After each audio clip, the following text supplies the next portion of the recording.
Hey folks, your Absolute Packer podcast initiating in 5, 4, 3, 2, 1. Hello out there, Packer Nation, and welcome to another edition of the Absolute Packer Podcast, number 26, which we are going to call, quote, Next Man Upset, which is a take on that phrase, next man up. Usually when there's injuries, the next guy comes up, but we call it Next Man Upset because, you know, some of us, Elliot, Jeremy, and myself, we've been kind of hemming and hawing back and forth about the lack of depth and behind some of the vets, and there's a lot of Ted Thompson-esque moves that Brian Gutekunst has been pulling. So I thought that was a fitting title for this, kind of tongue-in-cheek, but that's all I got for that. So without further ado, how are you guys doing, Jeremy and Elliot? Fantastic. I'm also fantastic. In the trial run, these guys didn't want to talk at all. I made the joke that Jerry Seinfeld does this bit about, death is the number 2 fear behind public speaking. So that means you'd rather be in the casket versus giving the eulogy, which I don't know. I mean, humans are weird people or weird creatures, right? But that is so true, though. Yeah, you guys, I'm sure this is a shock to you, but I don't have any fear of public speaking at all. I have no fear of shame. I have no fear of really anything, which I don't know if that makes me a narcissist, a psychopath, or whatever. But I think when I started playing in a band is when I really got over my fear of public speaking because, you're thinking, oh, everybody's looking at me. Everybody's looking at me. And then when you look up while you're playing, you find out that 2/3 of the people aren't looking at you. They're just dinking around drinking beer. So that was kind of an aha moment for me. I'm like, I don't give a shit. So. True. So yeah, we all three got together last weekend for the first padded practice at Nitschke Field, and it was kind of shocking for me to note. But that was the first time we'd all been together in the same spot physically since we got together at the coffee shop when we were recruiting Jeremy to come on board. So it was good to see you guys. Good to see some Packers football. It's starting to get close, starting to get real. We were kind of far away on outside of the fence. By Nitschke Field, we got to see some of the defensive line. Crowd noise being pumped in. Yeah, it needs a little of that, and maybe a little of Nice. And then how about a little bit of I am a very highly successful football coach from McCarthy. We're going to have to dig up some quotes or something. I don't have any of those. I got this one. Oh Lord. Silly. We are hokey here at Absolute Packer Podcast, but we love it. We have it no other way. Inside football. So Jeremy took some great notes that I'm reading here from the Google Doc. I think we can hop right into it. So Jeremy, if you want to lead the way, or I can take it from here. Whatever's I'm good with whatever. Well, since you're so, easy with your voice and speaking in front of people, I don't want to take that away from you. I'm not good at all. I think that's exactly why you have to take it away from him. I think you got to take a couple of these bullets, Jeremy. All right. That's part of the team. So my ploy worked. Go ahead. So as Andy said, we are naming number 26, the next man up set. It kind of has to do a little bit with what we've been messaging back and forth. Some of the concerns we have with the overall team depth. I think I've been a little vocal about that. I think Andy has been a little vocal. And Elliot's just kind of, just laying back and letting it play. And he's just eating popcorn, listening to us or watching those things fly back, going, probably loving that shit. Yeah, it could be that. I'm not as opinionated. I do like to, be a little more measured in my responses, I guess. But, and you guys know more about this stuff. So like, it's, I said before, I'm your biggest fan. So, I appreciate the criticism and a lot of it is well-founded. Yeah, I hear you. I've been kind of joking that, Jeremy's coming over to the dark side like me. So I've already had a negative impact on all these guys. I'm bringing everything down into the gutter and I'm trying to be I'm trying to get myself more positive, but then every now and then I'll look at some of the messages. I'm like, damn, Jeremy, this is like looking in a mirror. Just kidding. But I mean, if you want to keep elaborating on it, though, I mean, I agree with much of what you're saying. So. Yeah, I mean, we've had our first injury of the year and our first, IR injury related issue with Jake Ryan going to the injured reserve with a torn ACL. In steps in rookie third round draft pick linebacker Oren Brooks, who's played roughly 2 years of linebacker at Vanderbilt. So we are placing the onus on a rookie third round draft pick to fill in and play pretty much all 3 downs. He's going to be a full-time starter and very tough to do. And I think that they could have rectified all of this by bringing in a capable veteran. We don't have to go through names, but there are. That's a dirty word around. Yeah, these it parts. is. And I mean, Ted Thompson's probably sitting at home right now and, whatever. He's got a voodoo doll with, that says veteran on it, and he's pricking it with the pin. Yeah.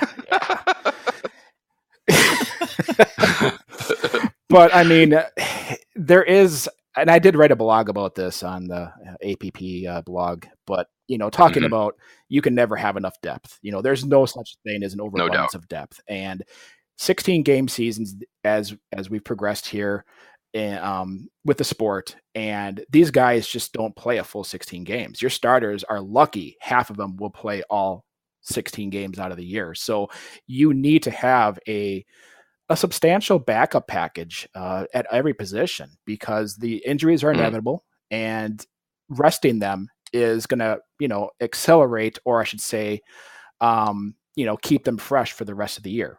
So do the Packers have that astronomical depth? Like I point out in the blog, 2010, 2011, when we won the Super Bowl, we had some amazing guys step up. Yeah, they led the league in guys on IR that year, I think, didn't they? 25% of their roster was put on IR, and we won the Super Bowl. My God. And you can only do that if you have capable backups that can step in and continue that high standard that the guys that before them set. So yeah, crazy. I think to that point, I think there's some gaping holes on the roster. That they have some depth at some places, but then there's some places where I look at wide receiver and they're one Devontae Adams hit away from having frickin' Geronimo Allison be their number one outside receiver. That's scary. And I know that they got Jimmy Graham too, but he's a tight end, and is he going to play some wideout? Yeah, but that's still scary, And I think the fact that a guy like Geronimo Allison is still your number 2 wide. I mean, Randall Cobb's a slot guy, so I kind of put him right there. Your 2 wide outs. One guy is good, but he's injury prone, and the other guy, he's an undrafted rookie I'm not a huge Geronimo Allison fan. I mean, he's a fringe NFL player, and he can't be a starting NFL wide receiver. So that's one position I see as definitely having some trouble. The offensive line is scary thin. That's another one. And then you look at they got cornerback. So there's some gaping holes. And for the most part, what I'm seeing, and what we're seeing, I should say, is the guys they are bringing in are undrafted free agents and things like that. They're not bringing in cheap veterans. I call it the Bill Belichick special, the 1 year prove it deal, right? A guy who's out on the street, who's not going to command a lot of money, who, if anything, if you bring him in and he doesn't make the cut after camp, minimal salary, minimal guarantees, and he'll at least create competition. This roster needs more competition. Handing draft picks the job is, I don't want to say creates laziness, but it enables some of the roster to just say, I don't have to worry about my job, And I think that can be toxic. Well, and I mean, we just had our first toxic, I shouldn't say it was really toxic, but Aaron Rodgers, the other day, I will read word for word what he said about the rookie receivers. And I'm speaking of Equanimeous St. Brown, Marquez Valdez-Scantling, and Jamon Moore. Quote, "It was one of the worst card sessions we have ever had. I don't know how you can make it any simpler. You literally have what the play would be in our terminology on the card, and the effort was very low, especially with what I'm accustomed to. I've been running that period for a number of years, so it's not a good start for us on the card period for young guys. I think D'Angelo Yancey has really progressed, Geronimo Allison, Obviously 16, Jake Kumaro, but everybody else was kind of piss poor. Ouch. Yeah. When I heard Rodgers say piss poor, I'm like, yikes. I don't think I've ever heard him be that terse about something. And you got to think he's using the media to tell these rookies. And I don't know if this is because he knows Gutekunst's, master plan, but he's got to be thinking, you guys have to contribute. And if this is how you're going to go about doing it, every snap is gold, whether it's the scout team, which is what he's referring to there. When the best player in the NFL calls you out like that, you better listen. So I was going to try to put a positive spin on that by exactly that. I think he understands the position he's in. And so maybe they weren't quite that bad, right? But maybe they were. I mean, I think that's almost inconsequential. He needs them to be better. And he knows that has got to be his place. He is, by any measure, one of the best players, maybe ever, but, certainly on the field right now. And he understands that he has to be the leader of the team. And he is saying, you guys have to step it up. And he's given, a few slight kudos here to balance it. But, he's like, you guys have to step it up. We have no choice. This is what we have. And you got to do better. So I guess I don't see it quite as negatively as it was painted. But, I'm hoping for the best out of that anyway. I agree with that. That's a good point. And, as you're talking, I was just thinking that, look, everything Rodgers says is measured and calculated. And everything he's saying publicly like that, I guarantee you McCarthy is aware of that. And it's run. This could be a plan of McCarthy and Rodgers. Rodgers went to McCarthy and said, I'm going to do this. And he got his blessing. Because if you tell me that McCarthy doesn't know he's going to go out, his quarterback's going to go out and do that, I'd be surprised, in this day and age. So it may be a joint kind of effort to get them moving a little more. Because McCarthy's got his own, he's got the heat on him. He needs these rookies just as much as Rodgers does. Yes. So I think, there's definitely something. And to your point, Elliot, about it, is it as bad as it seems? Probably not. The media, get this, the media might be overreacting. Newsflash, right?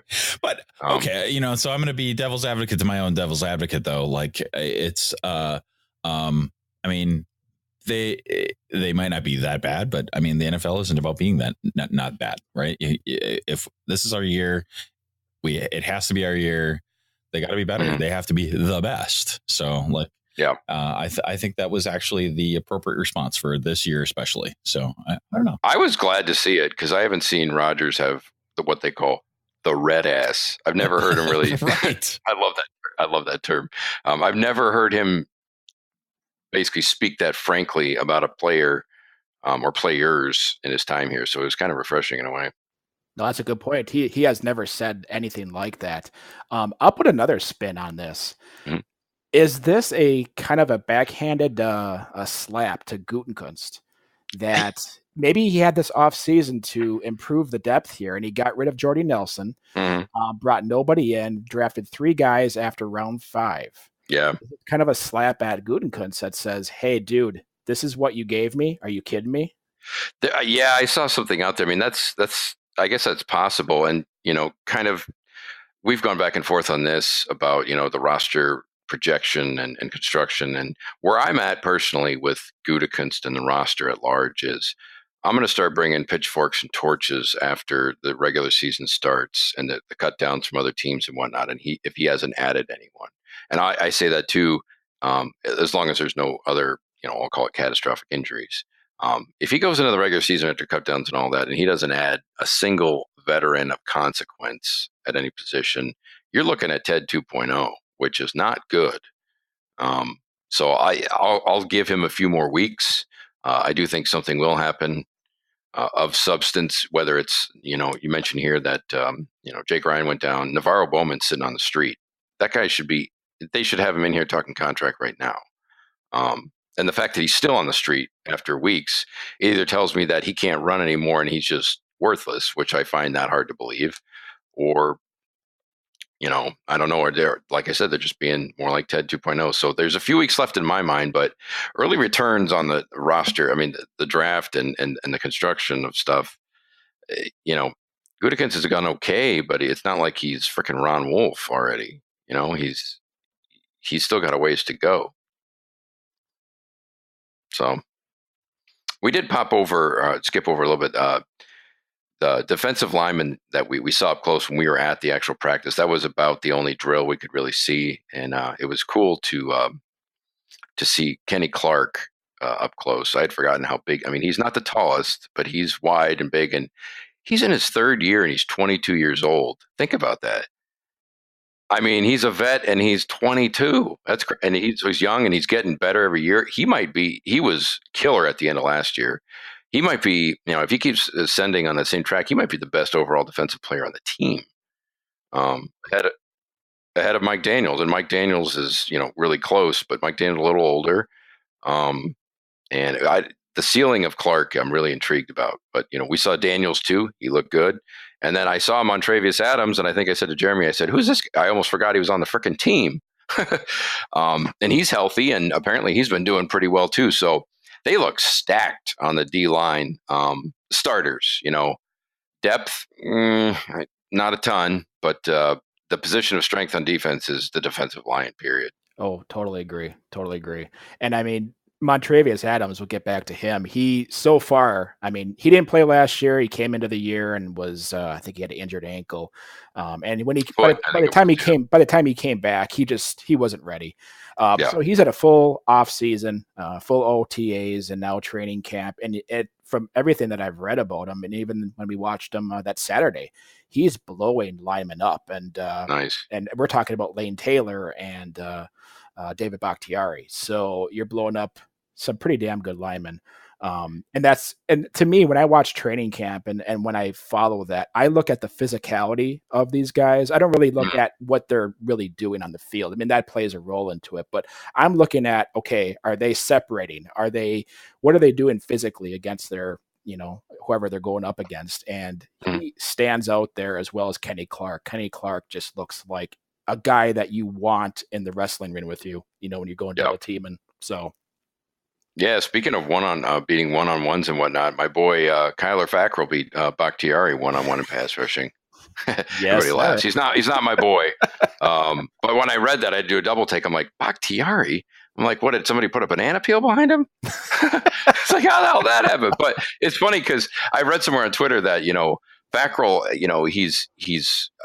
I've been pretty hard on the guy. I think we all kind of have been piling on him, but maybe he might be one of the players that the change of the defensive coordinator alone may help him out. Who knows? But yeah, Bakhtiari doesn't lose one-on-ones, Right. They're not the end all be all. I get that. But when a guy like Fackrell beats you, I'm like, whoa, maybe that's something to watch. So, right. And then next up here that we glossed over real quick was the QB is not showing much. I don't have a ton of. I think you've been paying more close attention to him, Jerry. If you want to expand on what you got here. Yeah, no problem. I guess after seeing Hundley for 10 games last year, and definitely the performance was not there. I think everybody going into the offseason thought that they were going to, at least change that, the depth behind Aaron Rodgers. And the only thing that they really added was trading for DeShone Kizer and bringing in Tim Boyle. Tim Boyle. Sounds like a character from Seinfeld, doesn't it? Well, and I mean, they're giving him Art Vandelay. Tim Boyle, Art Vandelay. That's a scary thing, though, is that guy is getting a chance here now because Hundley really just hasn't shown the progression that we've expected. In fact, I went to the family night game. Hundley, I don't think is long for the league. I think he's going to get cut, and he might be out of the league. Very well. And I think, and I hate to be hard on the guy, but I just don't see that QB savvy out there. I mean, when we went to the family night game last Saturday, there was a play where he had the running back to his back, and instead of turning all the way around and planting his feet so that they were, perpendicular with the receiver, he threw like literally across his body, and the ball went way over his head. And those are the little things that, as you're sitting here as a fourth-year veteran, your footwork, your ability to read the defense or whatever it is should be stout. And his footwork is absolutely horrendous. And you could say the same for Kizer, but I have a shorter leash on him because this is his second year in the league. I mean, he got drafted and was put into a horrendous situation in Cleveland. and he just he shit the bed. But I can't be that hard on him here. But that he as well, his footwork is very much a work in progress, and footwork in this offense as a quarterback it's everything. You hear McCarthy talking about it constantly. Yes. Yeah. So, which is that a good thing or a bad thing? I don't know, because his QB school sometimes I think the funding should be pulled from it.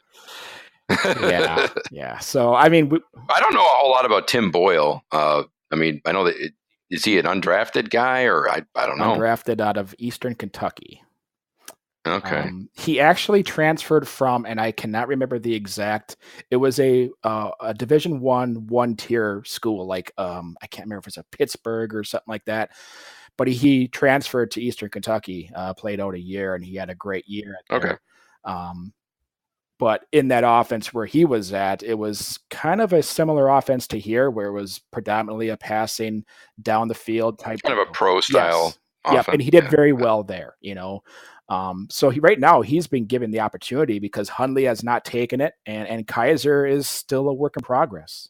Yeah, I believe it. I mean. Kaiser, he played at Notre Dame, right? And I don't know if that was. Does Notre Dame have a pro style offense, or is it gimmicky?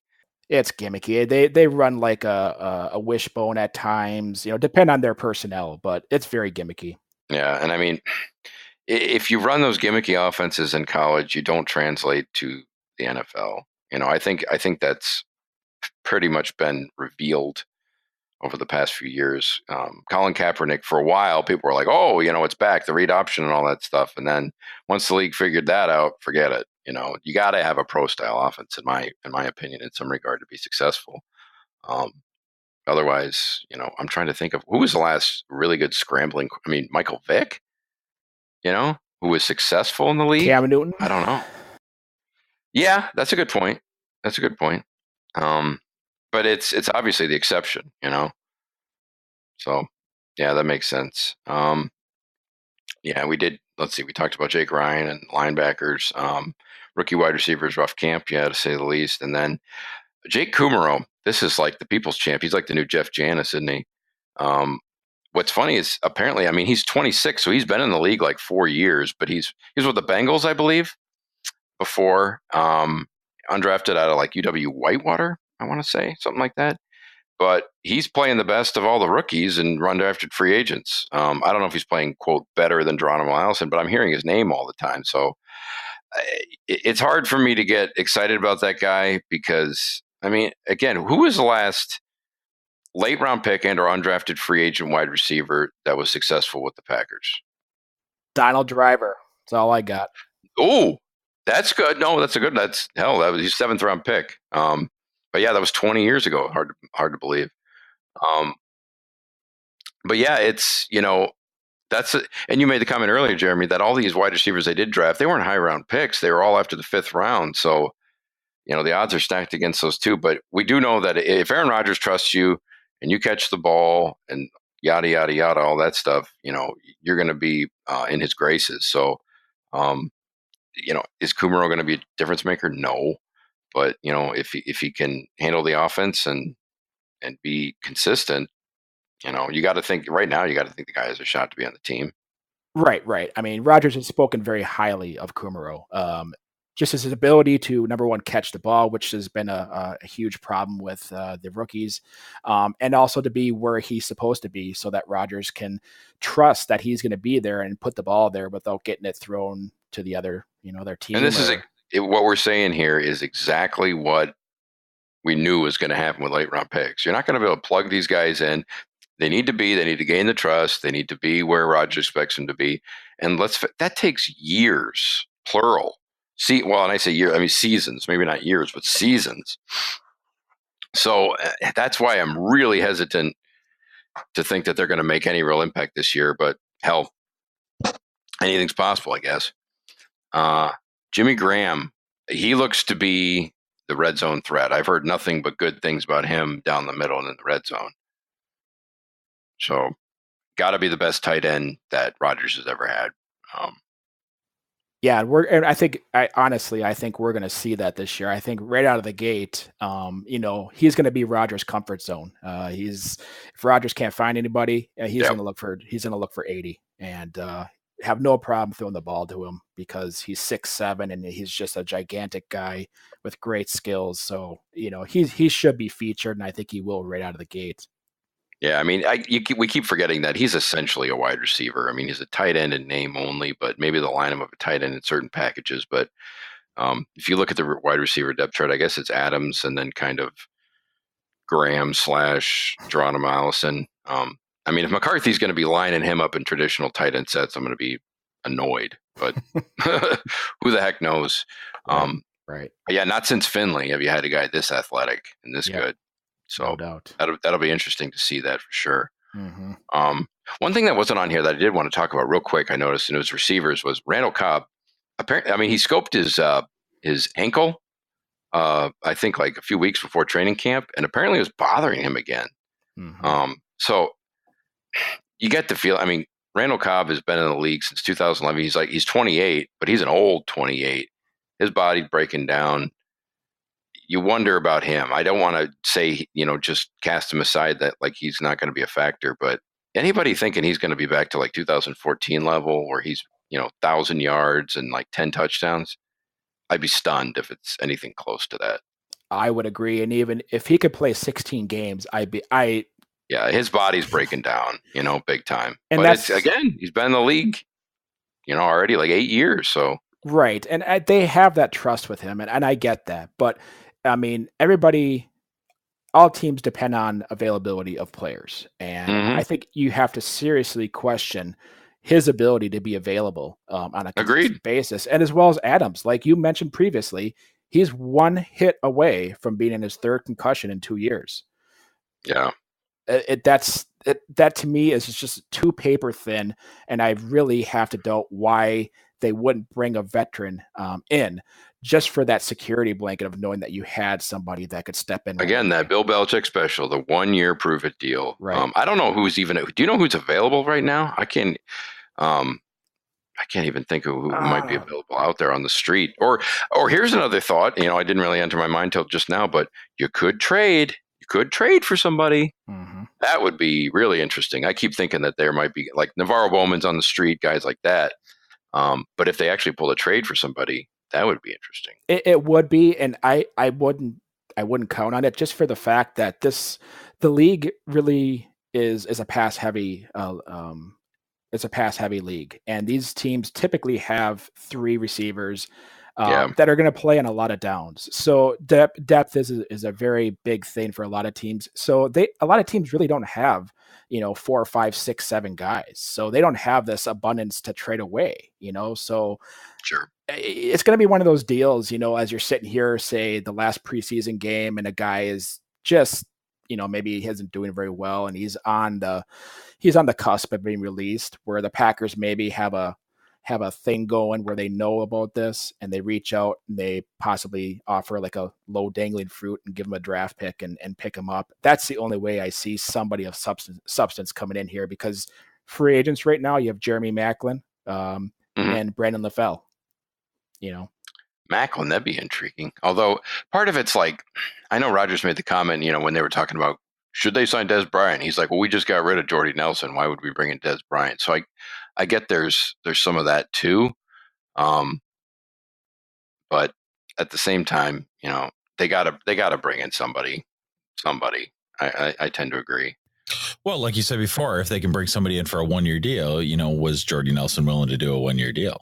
Apparently he was willing to do a lot, but the Packers lowball, and goes back to this whole lowball thing. And look, God bless Jordy Nelson, because every day I think about the contract the Raiders gave him. They gave him a freaking huge contract. He's making like $10 million a year. I was stunned with how big that was. I would see maybe like 2 years at 5 or something, but I think they gave him like 3 at 10. No, it was 2 at 15, but I think he's getting 10 million of it this year. Okay. I stand corrected. But even still, I was just like, holy shit.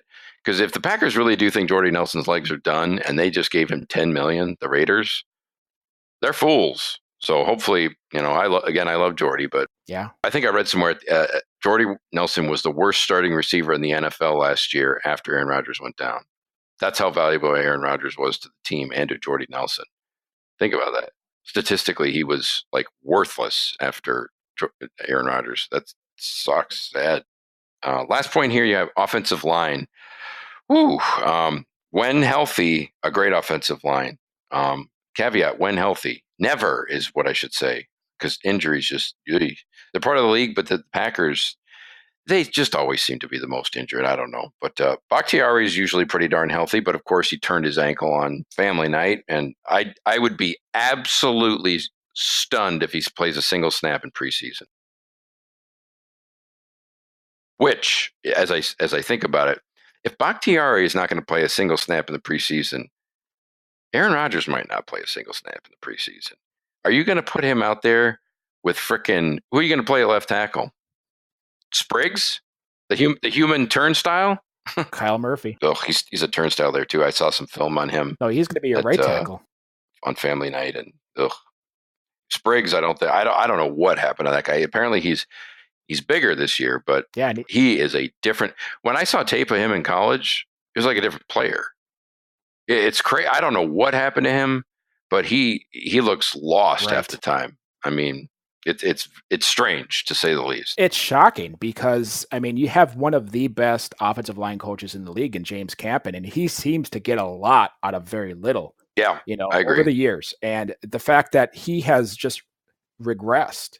Because like you said, when you watch him in college, I was excited as heck to get him. Yeah, I was too. I was like, and they traded up to get him in the second round. So I was like, wow, great pickup. And we sit here third year and we're like, what the heck happened to him? And we'll see tomorrow night what happens. He's going to get the opportunity. He's going to start. His confidence just appears to be blasted. I remember there was a guy, I think his name's Ben Fennell on Twitter, who broke down some of his film last year. And it was really disturbing to watch some of that film because every bit of his technique was bad. Like his sets, his dropbacks, his reads, his bend. I mean, it was just like he didn't know what he was doing. He was olaying guys. It was stunning.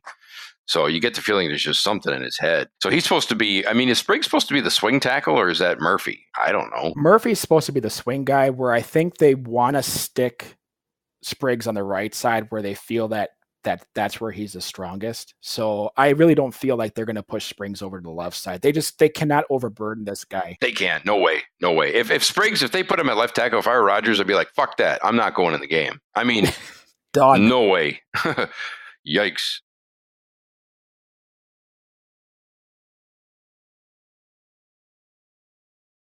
Oh.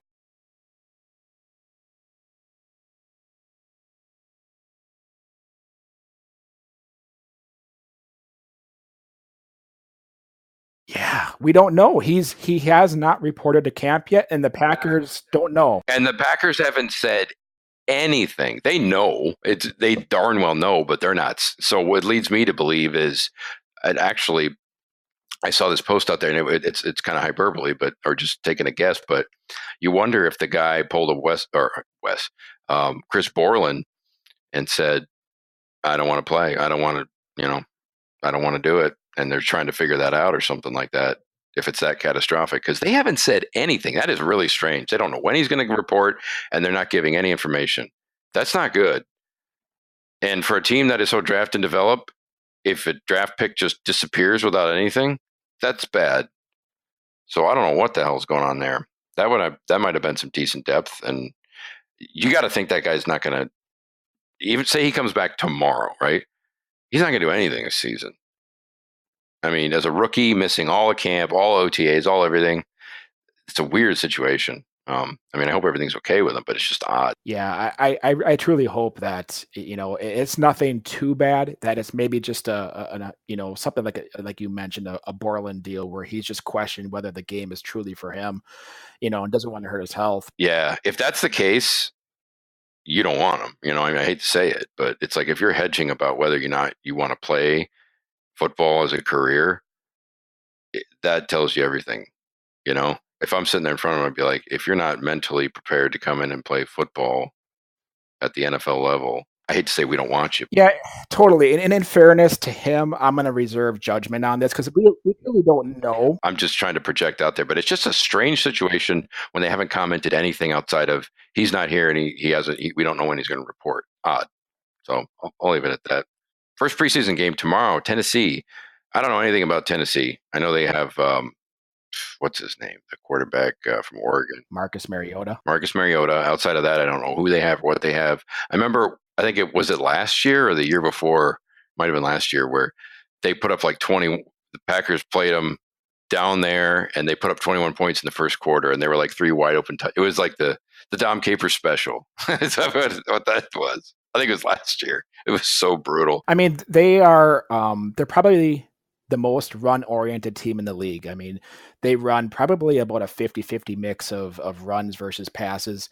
And they like to use that wishbone option with Mariota and have him run.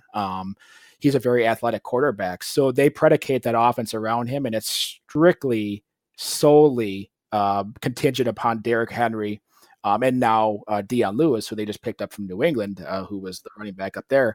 They rely solely on the running game to carry them. Mariota really hasn't proven too much as far as being able to carry the team, that he needs a lot of a supporting cast around him. So, could this be the year where maybe they open him up? Yeah, I don't know how good he really is. I know he was kind of an option quarterback, but I think he won the Heisman, didn't he? Yes, he did. But I mean, he was good in college, but yeah, you wonder how much they'll let him kind of throw the ball, whatnot. So I can tell you that, I mean, as I look at this and think about this, Aaron Rodgers is not going to play because he's running scout team. So he's not going to play in this game. It's going to be the Deshaun Kaiser / Brett Hundley show, which sounds like the variety show or something like that. I don't know.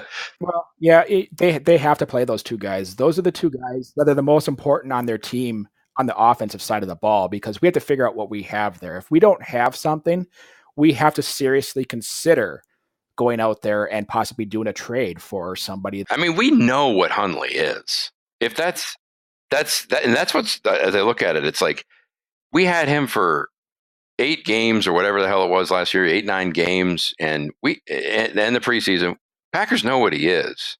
So if this is some competition for the backup, and Kaiser can't take it, then they got nothing. They got nothing. And I hate to be hard on the guy, but maybe this is my Aaron Rodgers moment where I'm saying, hey, dude, Brett, step up. Seriously, we need you now. Outside of, wishing injury on someone, you couldn't ask for a better situation for Hundley than last year to become a starter. Not because someone got hurt, but you're playing with the ones, you're doing all this, you've been groomed, the QB school, yada, yada, yada, and it was awful. So if Hundley turns around now, it'll be the biggest turnaround ever. But I don't know. I think you're just going to see how long whatever starters play. I mean, is Devontae Adams going to play a series? I mean, you know what I'm looking for the most probably is the punter. I'm hearing he's booming 60-yarders in practice. And I tweeted out something earlier today. I was like, the best Packers rookie this year is the punter.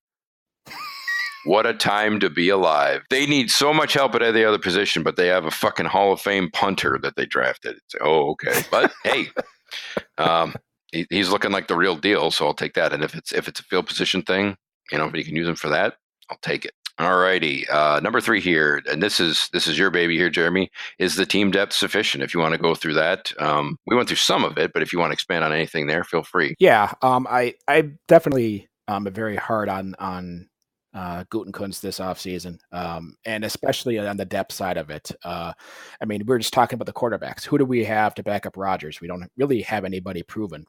Running back, I've kind of mentioned that often here and there. I forgot about that. Frickin' Aaron Jones is hurt.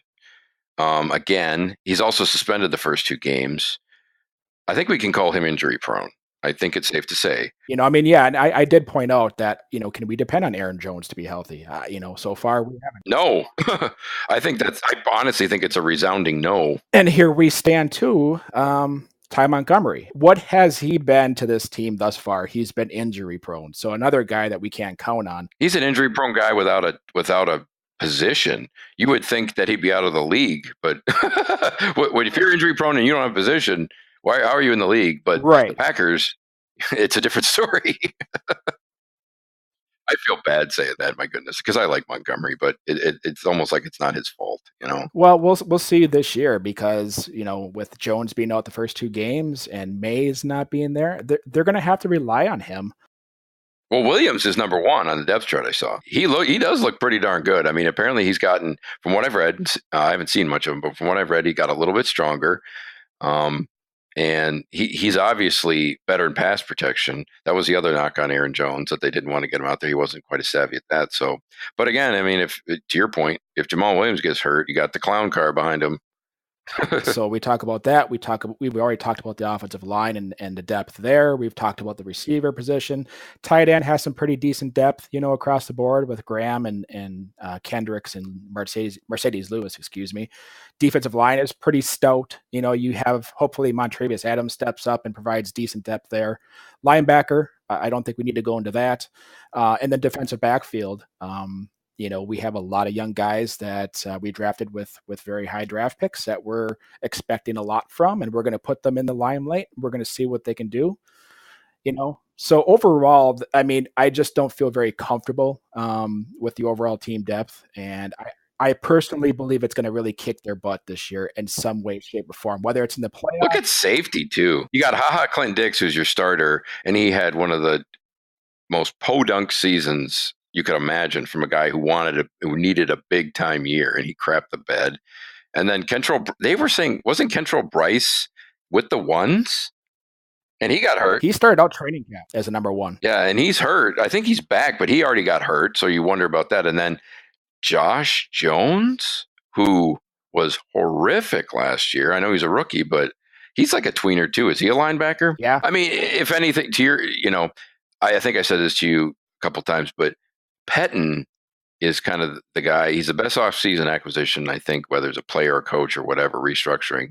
And what he can do with this defense remains to be seen, but I have a lot of confidence that he can do good things. But what he can't do is make the depth better. Yeah, so, I mean, overall, I just don't feel very comfortable with the team depth, and I really feel that, in some way, shape, or form, whether it's linebacker or wherever, they're going to feel this hit of not having a capable backup behind their starters.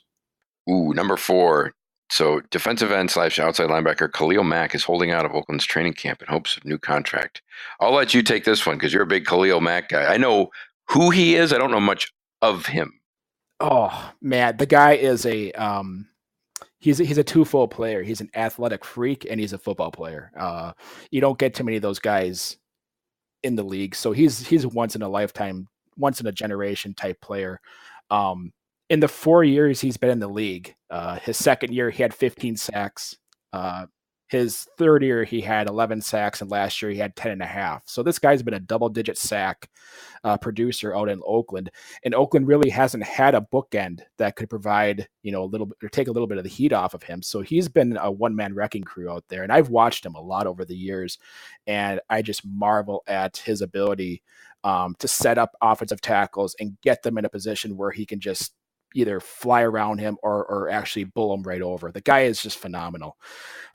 So talent-wise, the talent is there. He's 23, 24 years old, very young still.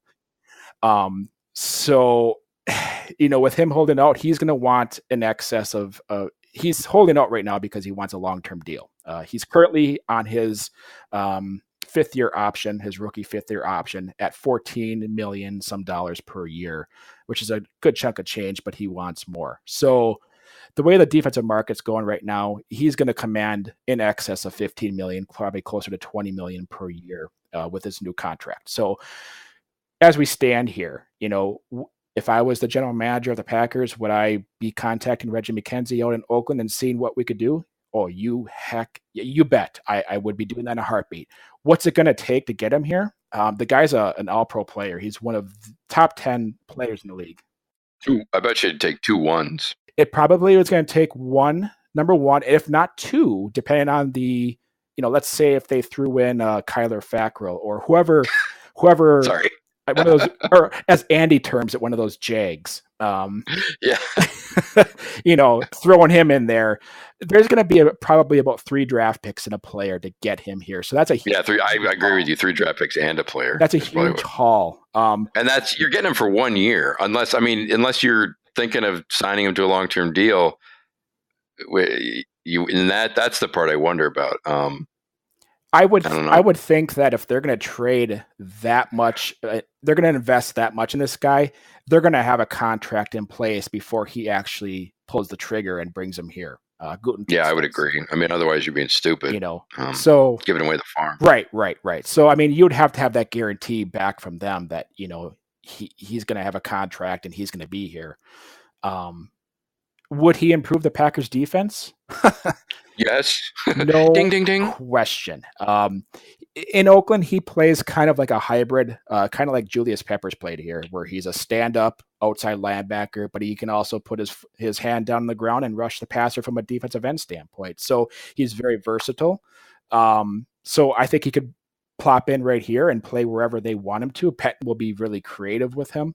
I mean, he'll be crazy. I think he'll go out and have a party if he can get Khalil Mack here. Because he won't be able to know, he won't know what to do with everything to do with him. The guy is that good. Nice. So he would make us a top 10 defense. I would say that with pure confidence that he would make us a top 10 defense just solely being there. Nice.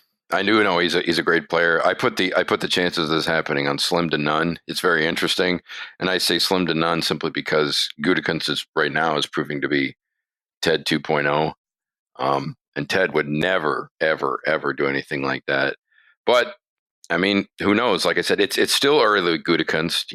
We've both been kind of hard on him, and I think some of the stuff, like you said, the depth at some places is ridiculous.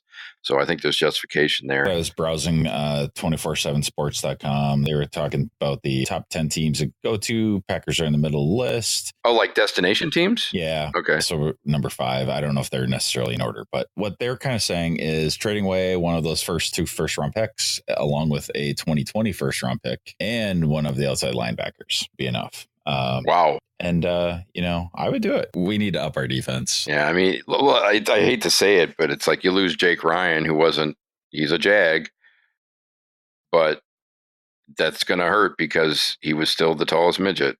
But yeah, I mean, you're losing a guy like Jake Ryan, you're like, oh, is that big of it? But it is. And Pettin came out and said basically in the media, he's like, I need a vet in here. He didn't flat out say that, but he insinuated it essentially.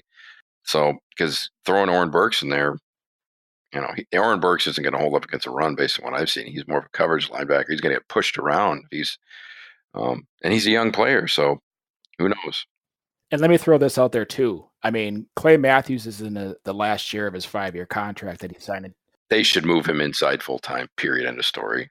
That's the thing. You bring Khalil Mack here, you move Clay inside, and whenever he's played inside, he's been a healthier gentleman. I mean, he's been injured at the time. I think he could still rush the passer too, because Pettin could actually scheme him open.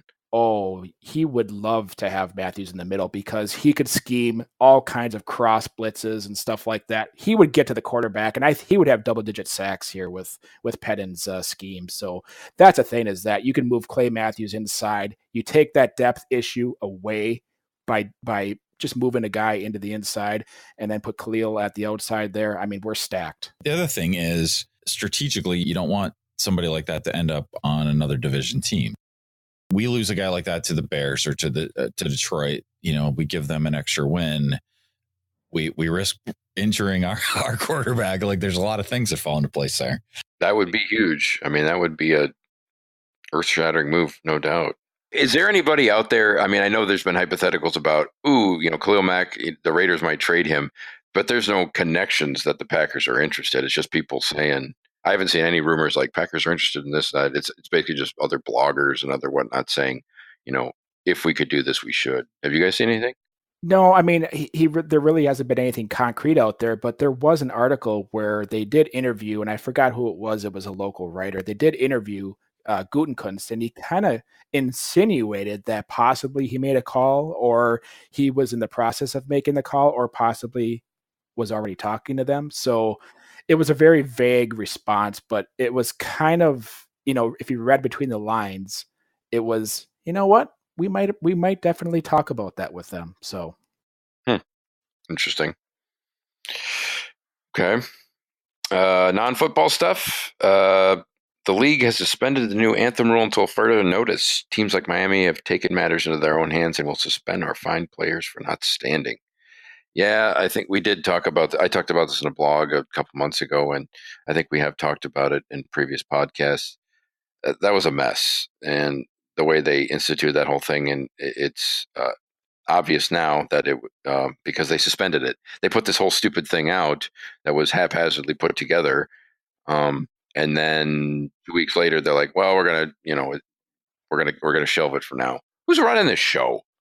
Well, I mean, they don't want to be super definitive and decisive because our country's divided, man. We have half the people who are like, no, absolutely, people should be able to do whatever they want, and the other half are like, absolutely, everybody should respect the flag, right? So we have this very divisive issue, and it's really sort of silly, but it's so divisive. I wouldn't want to make that decision. I think it looks weak. I hear you there, but if you're the league and you're a private entity, it's like, pick something and stick with it. Well, that I agree 100% with that. I mean, it just makes them look foolish, number one, but it also, like I said, it also reveals to them that they threw this thing together. It looks like they threw it together on a bar napkin at the owners' meeting. They didn't get any input from the players and all this. It's just, the next CBA, like I said, if the players, it always goes to this is going to be a nasty CBA negotiation. If the players can actually, what's the word I'm looking for? If they can stomach missing games for real, they'll have real bargaining power. That is the only real bargaining power they have, is the threat to actually miss games. If they will not miss games, if they can't do it, they have no bargaining power. They just don't. That's the ultimate. That's the poison pill.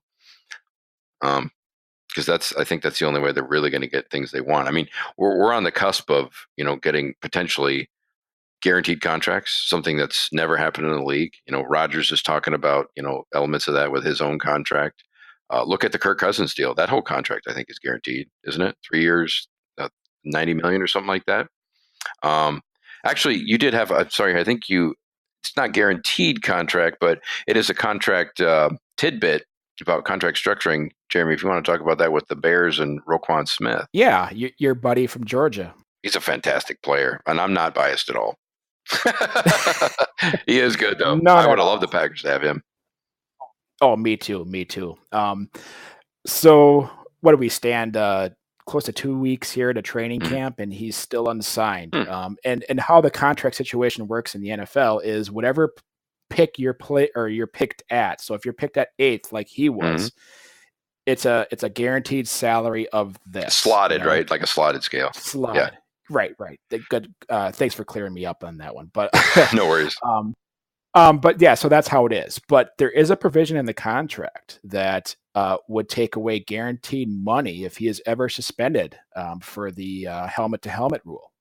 And he wants that taken out. The Bears have they've met in the middle and said we'll take that out. But there's other provisions that if you're gonna cause a fight on the field or do something stupid, we want to take that money away from you. And he wants all the money that he's going to get guaranteed, no matter what, no matter the provision. And that's the biting piece right now, is they're fighting on who and which side is going to buckle, Interesting. What do you think about it? That's an interesting way to look at it. And I totally get it. And the whole reason it's coming about is this new helmet to helmet rule, apparently, which I don't know about you guys, but I think that's going to go over like fart in church.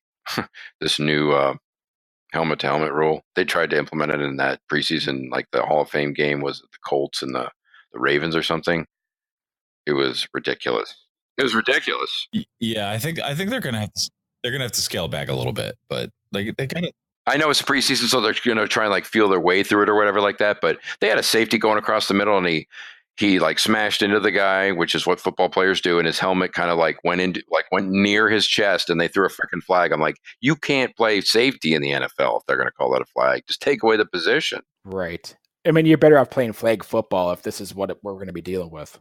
So hopefully they're just, I don't know, what do you call it, treading lightly and just trying to get players somewhat familiar with it. But if it's going to be flags all day long, with every game, it's going to be bad for viewership. It's going to be bad for everything. It'll be worse. It'll be worse than no catch rule. There's no ifs, ands, and buts about that. I mean, there's going to be a big game. I agree with you. It'll be one of the worst rules there would be, because every defensive player is going to be hesitant, basically. And if you have a defensive player who's supposed to be running at full speed and just not giving a shit about anything and wanting to crush people, basically that's their job, being hesitant, that's not good. Well, you remember the Saint Viking game in the divisional playoffs last year, right? Where Diggs caught the miraculous catch.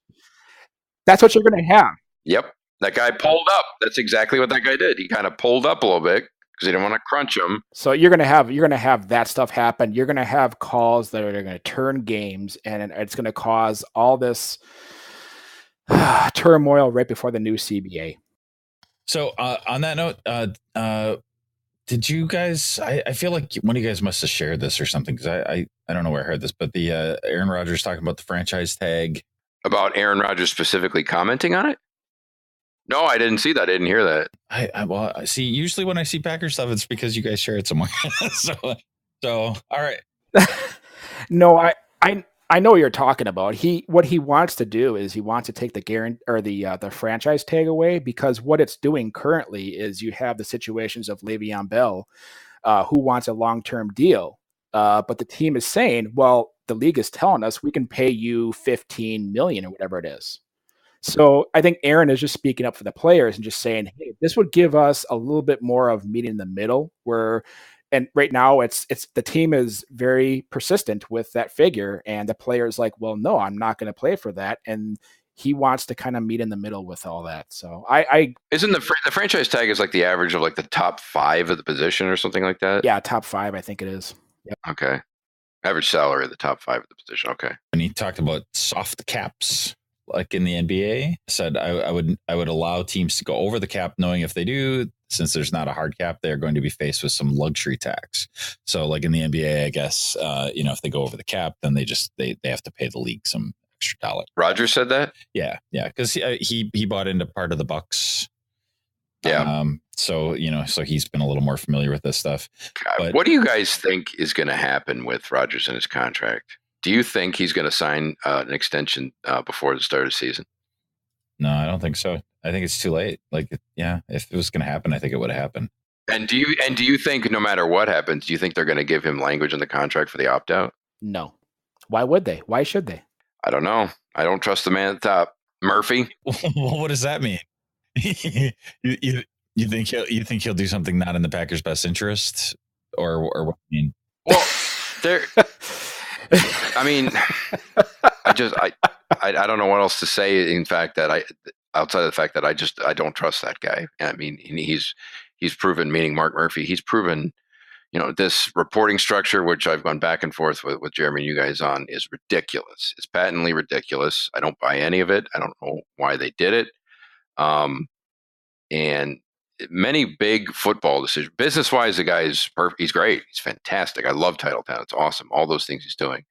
A big football decisions, he hasn't made good choices. And this is a big one. And just based on things he's done in the past, I don't have a good feeling. I mean, I wouldn't be surprised if he signs an extension before the start of the season.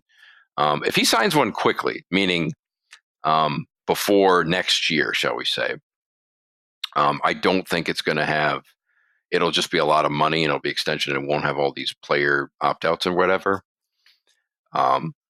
If he signs an extension quickly and it has all that stuff, then I don't know what to say, because they effectively have him under control for 4 years, 2 years, and then 2 franchise tags. I mean, you don't want to do that, but have you ever heard of a player getting extended with this much left on his deal? His current deal? Weird. With 2 years plus franchise tags? I guess I don't know if people necessarily count franchise tag, but 2 years is pretty rare. I mean, maybe it's happened with good quarterbacks, but also look at his age. It's like a weird it's like a perfect storm. He's not 28. He's 34 he's going to be 35 soon. So I would love to be in that negotiating room. I wouldn't want to be on either side of the table, but I'd like to hear what they're saying. Yeah, you wonder. I mean, I look at it and I go, well, the Packers have all the leverage. And then I go, well, Aaron Rodgers has some leverage too, because basically just show him the game tape last year without him. Well, show him the body of the work since their last Super Bowl victory. I mean, they've placed all the weight on his shoulders, and they're going to probably do it again this year. Yeah, and that's, to be perfectly honest, with Gutekunst, the reason I'd like to give more time to is Ted left this roster in a state of, like, he left with the house on fire. I mean, it is just a mess. And how much can you clean up in 1 year? Because as much as we go back and forth, I don't know all the details about all the money and cap and all that. I like to think I know some of it, but some of this stuff, again, giving benefit of the doubt to Gutekunst, maybe it's just almost impossible to clean it all up in 1 year, unless you put all your, unless you go all in, and then you're going to suck for a few years. So part of me is thinking that it was just such a dearth of talent, poor draft picks, depth, whatever, that it's just going to take more time, Somebody, as I saw on Twitter, said, wait, they drafted 2 safeties in 2015, and they both paid cornerback for the first 3 years of their career, and that's Demarius Randall and Quentin Rollins. Really? They played safety in college, and they converted them both to cornerback, so they didn't even draft the right position. And then Quentin Rollins was a freaking basketball player. He played cornerback for like one, semester or whatever. And this is the kind of shit Ted did, Can't have it anymore. Sad trombone. I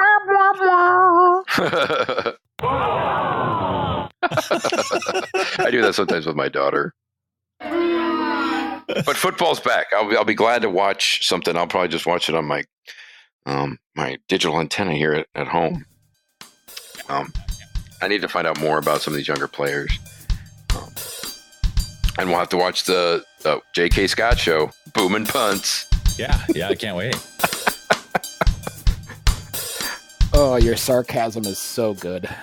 Yeah, so if you guys don't have anything else, I just wanted to remind everybody that they can call in 508-535-5468. I think it'd be cool to have some voicemails.